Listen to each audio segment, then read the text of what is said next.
안녕하십니까. 심리학자 김태형입니다.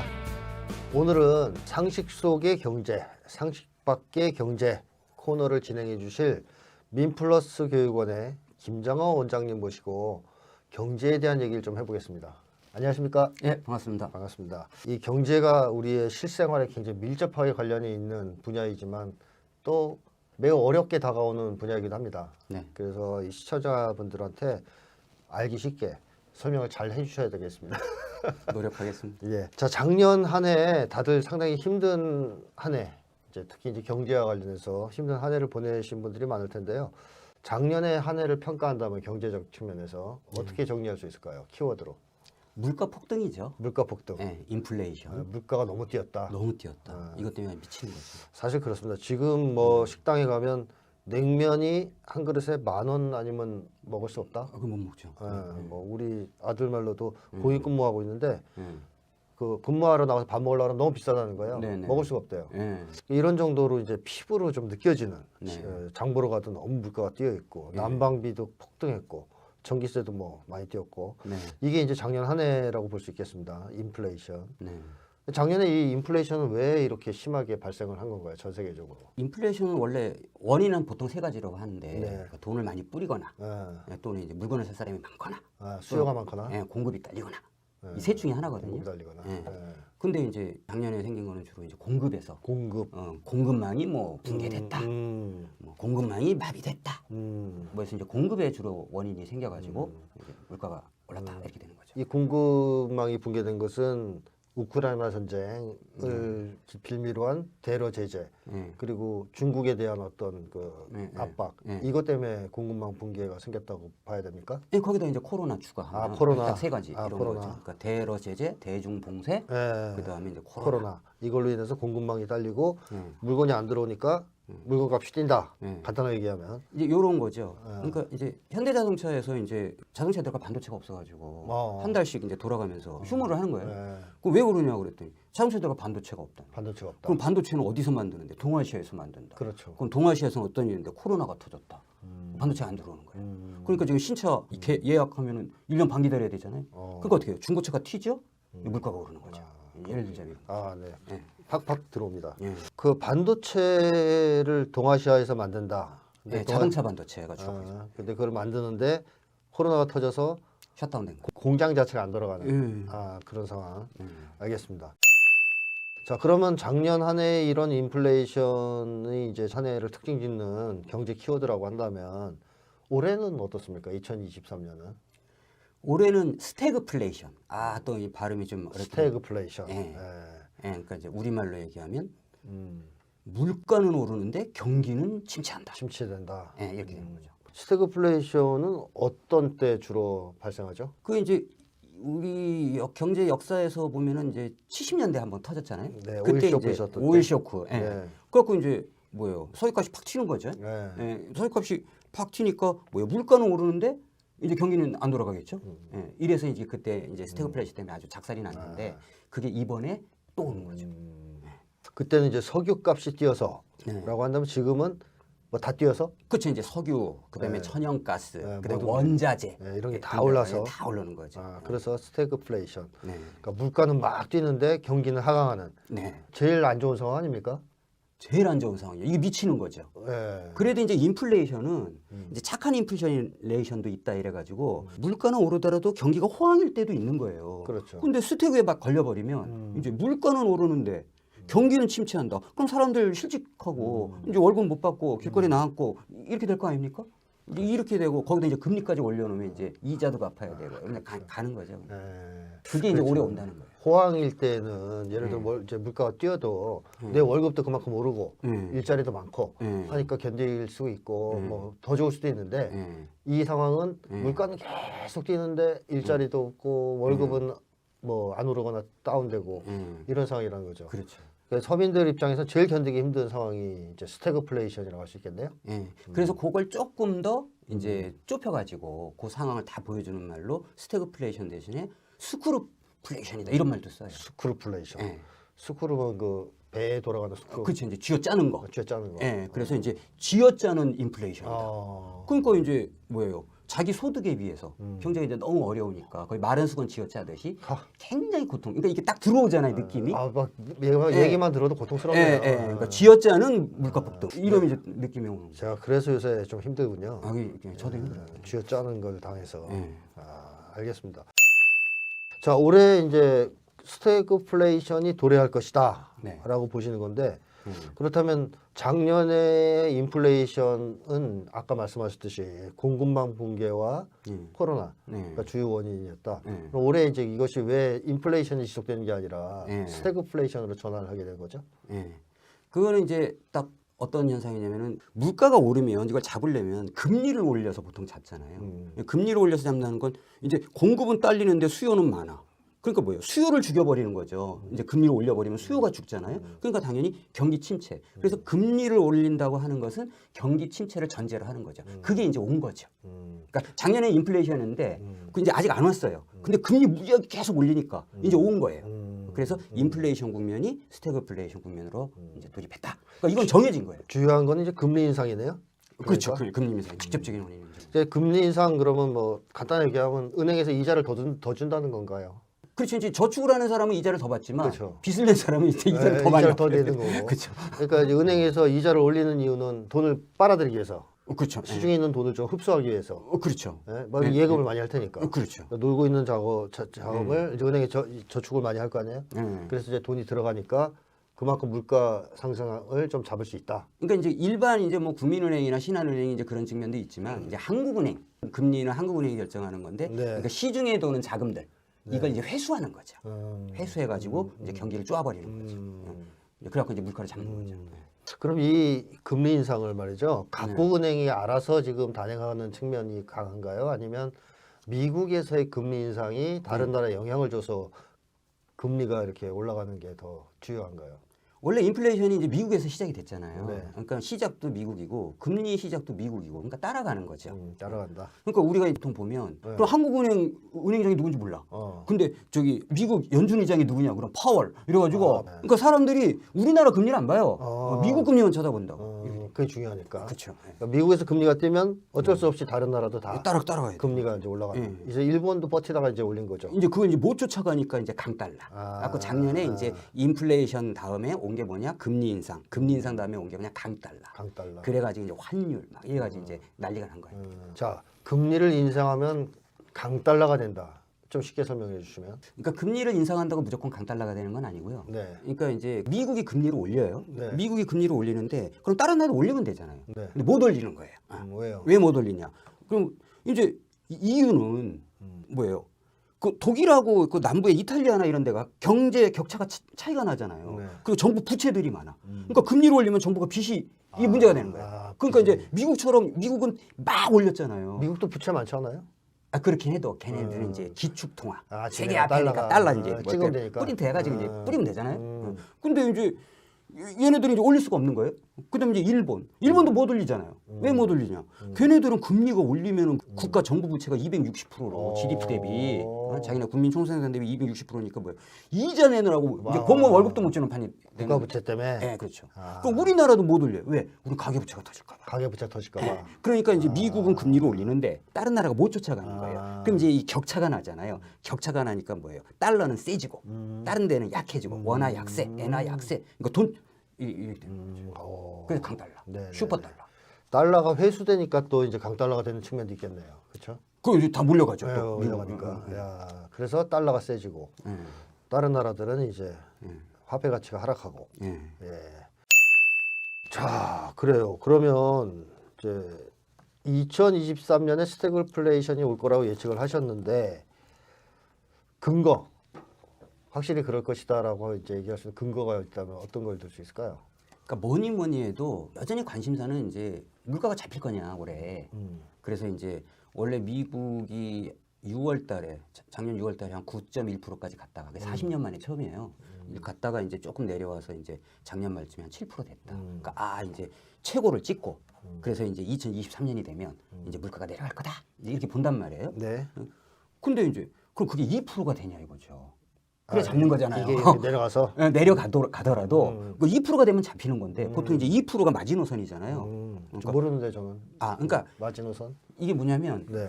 이제 소비자 물가, 네. 시장 장바구니 물가를 소비자 물가라 하는데 이제 그게 마지노선이 2%가 올라가면 안 되는 거예요.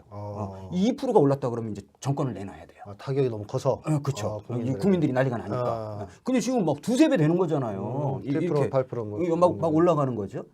그러면 지금 이제 물가가 미국도 9.1까지 갔다가 쭉 내려간다. 우리도 이제 뭐 4월 달에 4%, 5월 달에 5%, 6월 달에 6%까지 갔다가 평균 5.5% 이렇게 됐단 말이에요. 네. 그럼 이것도 내려가냐? 그럼 2%가 되냐고요. 안 2%가 된다. 되는 게 아니라 어떻게 되냐? 3%, 4% 가는 거예요. 그럼 여전히 고물가잖아요.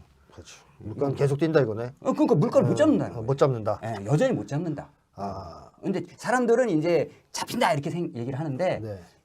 대체로 많은 이제 전문가들이 얘기할 때는 2024년까지 못 잡을 거다. 이 금리 인상으로 물가를 잡기 어렵다는 근거로 네네. 이 지금의 인플레이션은 공급망의 문제 때문에 주로 생기는 거다. 네네. 그런데 금리 인상으로 잡을 수 있겠냐 네. 이런 얘기를 하신 분들이 있거든요. 그렇죠. 거기에 대해서도 동의하시는 겁니까? 그러니까 못 잡는 거죠. 그런 못 잡는다. 네. 아무리 올려도. 그렇죠. 만약에 공급망 교란이 아닌 상황에서라면 금리 인상으로 물가가 잡히는 경우가 많은가요? 그렇죠. 그게 이제 옛날에 레이건 때. 그때. 레이건 때 미국 연준 의장이 그때 그 미국 물가가 막 15%까지 막 뛰고 그 볼커라는 그 연준 의장이 나와가지고 미국의 금리를 한 20%까지 올려버렸잖아요. 잡았잖아요. 잡았습니까? 그때 이제 다 망했지. 그때 지네 망했다. 쑥 망하고. 근데 어쨌든 물가는 잡긴 잡는다. 2%대로. 근데 이번에는 못 잡을 거다. 왜냐? 그럼 이제 결국 공급망 문제잖아요. 그렇죠. 그러니까 금리를 세로 올렸어. 근데 그럼 이 공급망 문제가 해결이 되냐? 안 되죠. 근데 여기에 이제 이 물가를 계속 올리는, 그러니까 지금의 공급망의 붕괴는 일시적인 경기 현상이 아니고 뭐라 그러냐? 구조적 문제라고 얘기해요. 구조적 문제다. 구조적 문제. 계속될 거다. 네. 그래서 물가는 못 잡는다. 네. 그러면 우리 한국 국민들을 비롯한 우리 세계 인류가 힘든 시기를 맞이하게 되겠네요. 저물가 시대는 끝났습니다. 네. 저물가 시대가 이제 한 40년 온 거잖아요. 좋았지 그때는. 네, 뭐 저기 좋았다. 막 빚내 갖고 집 사고 뭐 좋았죠. 네네. 근데 저물가 시대는 끝났어요. 그렇군요. 이제 고물가 시대로 돌입을 했다. 돌입했다. 근데 안 떨어질 이제 거다. 안 떨어지는 거죠. 그래서 아예 이런 얘기도 나와요. 소비자 물가 기준 물가를 2%로 하지 말고 3%로 올리는 게 어때? 뭐 이렇게 얘기해요. 그거는 이제 장난치는 거죠, 그죠? 그럼 이거 잡으려면 이제 계속 금리를 올려야 되니까 그럼 경기가 작살이 나잖아요. 그러니까 차라리 3%, 4%로 기준을 바꾸자 이런 얘기까지 나오는 거죠. 그러니까 경기가 작살 나더라도 지금 금리 인상을 안 하면 안 되는 상황은 인플레가 너무 심해서. 그렇죠. 물가를 잡. 어쩔 수 없이 한다. 그렇군요. 물가를 못 잡으면 무슨 일이 생기냐면은 이제 정권을 내놔야 돼요. 그리고 서민들이 이제 먹고 살기 힘들어지고 계속 임금을 올려줘야 될 거 아니에요. 복지를 계속 해줘야 될 거 아니에요. 그 뭐로 감당해요? 그러니까 잡아야 된다. 어떻게든 잡아야 된다. 그러면 이 근본적인 원인을 해결하는 쪽으로 가면 되지 않을까요? 공급망 교란을 안 하는 쪽으로. 쉽게 얘기하면 대러 제재, 대중 봉쇄를 풀면 되는데 그건 또 미국이 안 하겠죠?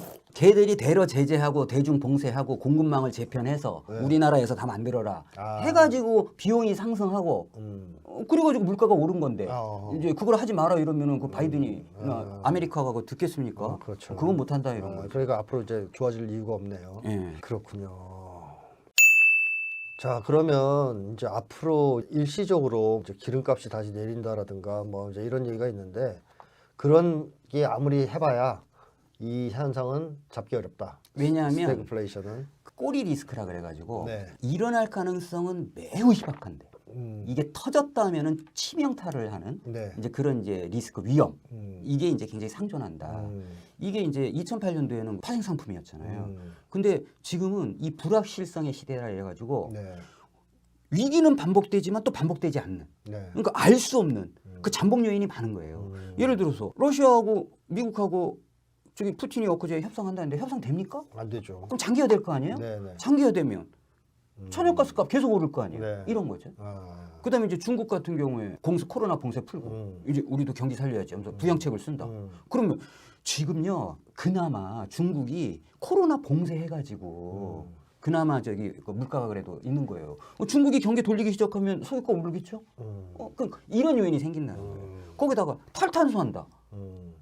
이러면 또 오르겠죠? 거기다가 지금 애플 얘네들 저기 뭐예요? 중국에서 만들다가 어디로 간다고? 인도? 인도로 간다고 그러잖아. 네네. 그럼 비용이 올라갈 거 아닙니까? 아, 인도로 하면 올라갑니까? 올라가죠. 이제 이런 것들이 다 구조적으로 계속 물가를 올리고 있는데 이게 어떻게 눌러가지고 내리냐 이거죠. 아, 그렇군요. 그러면 이게 경기 침체와 이제 인플레가 동반되는 스태그플레이션 현상이 어느 정도까지 지속될 거로 예상하십니까? 이제 물가는 이제 잡기 힘들다 이런 건데 그럼 경기는 어떻게 될 거냐 네. 이런 문제잖아요. 네. 근데 지금 미국 국민들이 한 3개월 전에는 한 60%인가 70% 정도가 이제 올해 경기 침체를 준비해야 된다. 이렇게 이제 생각을 했는데 이제 작년 연말에는 90% 정도가 묻지마 경기 침체 온다. 이제 이렇게 얘기를 하는 거예요. 그리고 실제로 OECD, 뭐 IMF, 뭐 미 연준 이런 데서 이제 경제 성장률 전망을 하잖아요. 그럼 보통 작년 한 6월 정도 이렇게 이제 2023년 경기가 어느 정도 성장을 할 거냐 이렇게 얘기를 하면 이제 뭐 한 2% 될 거다. 근데 연말쯤 되니까 1.5% 될 거다. 이런 거예요. 떨어졌군요. 네, 그러니까 미 연준도 여기 미국 경제가 6월 달인가 7월 달에는 한 1% 성장을 할 거다 이렇게 했어요. 근데 연말 되니까 0.5%. 그랬더니 또 어떤 사람은 0.2%래. 그리고 경제 성장률이 0.2%고는 제로 성장이잖아요. 성장 안 한다 이 얘기죠. 한국은 얼마라고 들으셨어요? 모르죠. 1.6%인가 그래요. 한국은행에서 발표한 게 1.7%인가 그렇고 정부에서가 오히려 1.6%인가 그렇고. 근데 그게 몇 달 전에 2%라고 그랬어요. 아, 그걸 또 깎았군요. 그러니까 깎아요. 근데 막상 올해 왔어. 그러면 이제 올해 연말 딱 돼봐요. 그럼 뭐예요? 1.7%도 아니에요. 더 떨어질 거다. 이게 뭐예요? 성장이 안 된다는 거. 이게 경기 침체죠. 다 그렇게 생각합니다. 전 세계적으로 경기 침체가 계속될 것이다. 이렇게 봐야 되겠네요. 네, 이거는 이제 정해져 있어요. 이건 뭐 이렇게 합의가 딱 돼 있어요. 네, 그렇군요. 힘든 시기가 계속 오고 있습니다. 2023년에. 아, 먹고 살기 힘들네. 네. 그래, 자, 2023년을 또 하나 이제 꼽는다면 스태그플레이션 말고 또 얘기하실 수 있는 게 있습니까? 복합위기라는 말을 그 윤석열도 쓰던데. 아, 그래요? 윤석열이 써요, 그런 얘기를? 그러니까 복합위기는 뭐 알고 이것도 이제 쓰는 트렌드예요, 트렌드. 트렌드. 그냥 누구나 다 입 달린 사람은 얘기하는? 복합위기다. 그러니까 단순위기, 이중위기, 삼중위기, 사중위기, 완전히 막 멀티위기. 그러니까 위기가 다 위기야, 그냥. 엔간하면 위기. 이래서 이제 복합위기라고 하잖아요. 네. 근데 그거를 이제 경제에서만 딱 줄여서 딱 얘기를 하면은 그거를 이제 SF 위기라고. SF? 이렇게, 예, 공상과 그 외계인 침략? 뭐 그 정도 급이죠. 거의 그 외계 침략급인데 어떤 거냐면 S는 아까 이제 얘기했던 스태그플레이션. 스태그플레이션. 예, 이래갖고 이제 이런 거고 F는 뭐냐면 파이낸스 크라이시스. 그러니까. 금융위기인 거죠. 금융위기. 재정위기, 금융위기. 금융위기. 예, 예. 금융위기. 그러니까 뭐예요? 스태그플레이션은 물가가 오르고 경기는 침체한다. 그러면서 이제 골로 간다 이런 거잖아요. 근데 여기에 금융위기가 터진다. 이건 터지는 거잖아요. 그러니까 이건 쓰러지는 거죠, 그냥. 이게 이제 섞여서 온다는 거예요. 그 2008년에 전 세계를 휩쓸었던 미국발 금융위기 같은 그런 게 게 온다. 거죠. 예, 또는 외환위기, 또는 뭐 금융위기 이런 식으로. 그쪽. 이게 이제 섞여서 온다는 거예요. 그래서 복합위기라고 합니다. SF 복합. 이게 그래요? 두 번째 키워드. 금융위기가 올 가능성은 무엇 때문에 이런 게 올 수 있습니까? 금융위기는? 미국의 금리가 세계 경제에 주는 영향? 네. 이런 걸 한번 이제 따져봐야 되는데요. 네. 미국이 이제 금리를 낮출 때가 있잖아요. 네. 그러다가 이제 올릴 거 아닙니까? 네. 미국이 금리를 올릴 때마다 세계 경제 위기가 터졌어요. 아, 금리를 미국이 올리면 뭔가 터져요. 전 세계적인 금융위기가 예. 생긴다. 예. 이게 이제 80년대. 80년대는 어떻게 하냐면은 그 남미가 네. 이제 미국의 달러 빚을 외채 많이 썼을 거 아니에요? 네. 근데 미국이 금리를 다도 금리 올렸어요. 올리니까 이제 달러 빚을 이제 이자가 그 이제 이자가. 자빠지는 거죠. 아까 멕시코가 골로 갔잖아요. 그걸 이제 데킬라 쇼크라고 그러는데. 데킬라 쇼크. 꼭 이제 멕시코가 박살났죠. 그 이제 미국 애들이 거기서 쭉 빨았잖아요. 이거. 양털 깎기. 예, 양털 깎이죠. 예. 그 다음에 이제 90년대. 그 금리 또 내렸어요. 금리 내리다가 90년대 중반부터 이렇게 올렸어요. 그럼 동아시아 외환위기 왔잖아요. IMF. 한국에 IMF 있고. 근데 자빠졌죠. 그거 또 들어와서 쫙 또 오죠. 양털 깎기. 자, 이 말이 나왔으니까 말인데 양털 깎기에 대해서 조금 설명을 한번 해주실래요? 이 얘기를 지금 많이 쓰고 있는데. 양털깎기라는 말은 그 숭웅빙이라고 그 화폐전쟁이라는 책에서 이제 막 이렇게 로스차일드 등 금융 이제 그림자 정부가 돈 벌라고 이렇게 자꾸 이렇게 전쟁도 만들고 이렇게 했다 이제 약간 이렇게 음모론적 시각에서 쓴 게 있는데 실제 이제 경제 현상이 즉 미국이 달러를 가지고 달러를 가지고 기축 통화를 하고 마구 찍어가지고 전 세계에 뿌리면서 그럼 이제 사람들이 다 달러를 쓸 거 아닙니까? 네. 근데 미국이 그러면은 다른 나라도 생각을 하면서 금리를 올렸다 내렸다 하면 좋은데 자기만 생각하잖아요. 그렇죠. 예. 어. 이러면서 결과적으로 다른 나라가 양털깎기를 당하는 이제 이런 현상에서 달러 패권 체제에서 불가피하게 나타난 현상이다.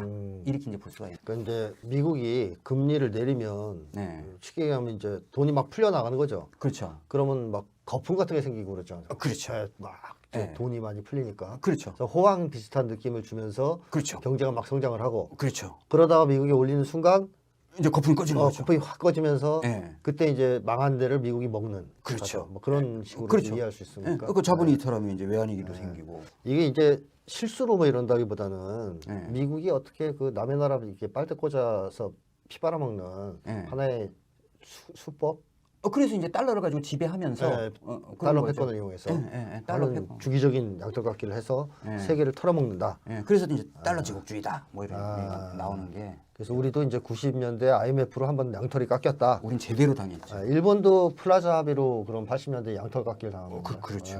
그러니까 성장하면 안 되겠군요. 성장하면 미국이 와서 양털을 깎아가네요. 그렇다고 우리가 뭐 양철북도 아니고 성장을 또 어른이 안 하자- 되지 않을 거야. 이럴 안 하자니 수는 그렇고 없어서. 하면 네. 깎이고. 예. 그러니까 이게 굴레를 벗어 던지는 문제가 아. 화두고 요즘 세상 돌아가는 거 보면 이젠 좀 가능성도 좀 있어 보이는 뭐 그런 생각도 좀 들어요. 그래요. 네. 이제 양털 깎기에서 벗어나려면 네. 결국 그 미국이 달러 패권 체제, 네. 그러니까 기축통화로서의 달러 체제가 무너져야 되는 거 아니에요? 그게 이제 망하고 있잖아요. 지금 무너지고 있습니까? 네. 망할 조짐이 이제 막. 그래요. 그건 난 이제 조금 이따 한번 다시 다뤄보고요.